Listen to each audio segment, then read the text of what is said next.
Hello, it's Laura here. We're going to look at how you can play with jigsaws with your child. You can hide some of the pieces in dry sensory plates such as dried pasta, lentils or rice, or you can use shredded paper to hide them for your child to find before they build it.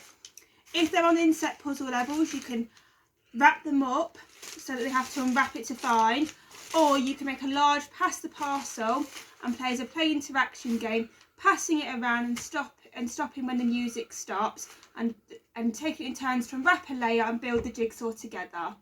I hope you have lots of fun playing with your children with jigsaws,